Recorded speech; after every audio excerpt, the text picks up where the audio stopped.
বন্ধুসকল আজিৰ ভিডিঅ'টোত মই আপোনালোকক এযোৰ নাঙল যুঁৱলি ঘৰত সজাব পৰাকৈ বনাই দেখুৱাম।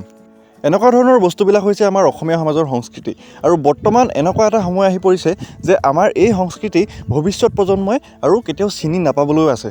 কাৰণ বৰ্তমান সময়ত এনেকুৱাবিলাক বস্তু হেৰাই যোৱাৰ দৰে হৈ পৰিছে। গতিকে মই ভাবিলোঁ যে আমাৰ এই সংস্কৃতিবিলাকক যদি আমি জীয়াই ৰাখিব বিচাৰোঁ তেনেহ'লে এইবোৰ বস্তুক আমি কিবা প্ৰকাৰে সংৰক্ষণ কৰিব লাগিব। তো এই ভিডিঅ'টোৰ দ্বাৰা মই আপোনালোকক এইটোৱে আহ্বান জনাম যে আপোনালোকেও পাৰিলে এনেকুৱা কিবাকিবি বস্তুবোৰ বনাই ঘৰতে সংৰক্ষণ কৰক আৰু আপোনালোকক শিকাবৰ বাবেতো মই আছোৱেই। তো বেছি কথা কৈ নাথাকি আজি এই ভিডিঅ'টো আৰম্ভ কৰোঁ। নমস্কাৰ বন্ধুসকল, মই সৌৰভ, স্বাগতম জনাইছোঁ আপোনালোকক আমাৰ এই চেনেল সৌৰভ বেম্বো ক্ৰাফ্টলৈ। তো সবচে পেহলে আপুনি এনেকুৱা ধৰণৰ সৰু গছৰ ঠাল এটি কাটি লওক। তাৰ পাছত অলপ নাঙলটোৰ দৰে এনেদৰে চুচি ল'ব লাগিব। প্ৰথমে ওপৰে ওপৰে কটাৰীৰে চুচি লোৱাৰ পাছত এতিয়া একেবাৰে মিহি কৰিবৰ বাবে মই এই মেচিনটো ব্যৱহাৰ কৰিছোঁ। আৰু যদি আপোনালোকৰ ওচৰত মেচিন নাই তেনেহ'লে আপোনালোকে কটাৰীৰে আৰু অলপ ভালদৰে চুচি তাত চেণ্ড পেপাৰ মাৰি দিলে এই মেচিনেৰে চুচাৰ দৰে হৈ পৰিব।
দেখিলেনে কিদৰে বনালোঁ যুঁৱলিটো?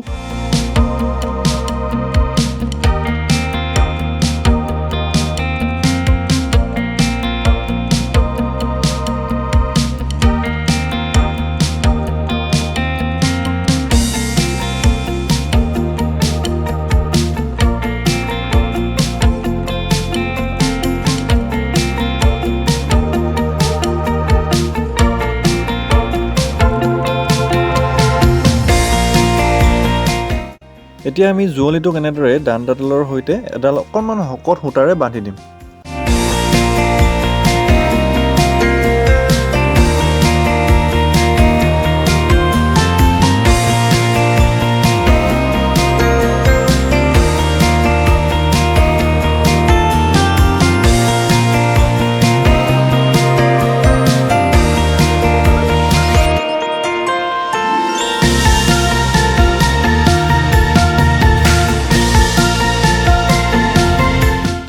আৰু এতিয়া একেবাৰে শেষত আমি এই নাঙল যুঁৱলিযোৰক এনেদৰে সুন্দৰকৈ বাৰ্নিছ কৰি পেলাম। এই আপোনালোকে ফাইনেল লুকটো চাব পাৰে। বন্ধুসকল, যদি ভিডিঅ'টো চাই অলপ হ'লেও ভাল পালে তেনেহ'লে এটা লাইক কৰি দিব, শ্বেয়াৰ কৰি দিব আৰু লগতে চেনেলটো ছাবস্ক্ৰাইব কৰিবলৈ একেবাৰে নাপাহৰিব। ধন্যবাদ।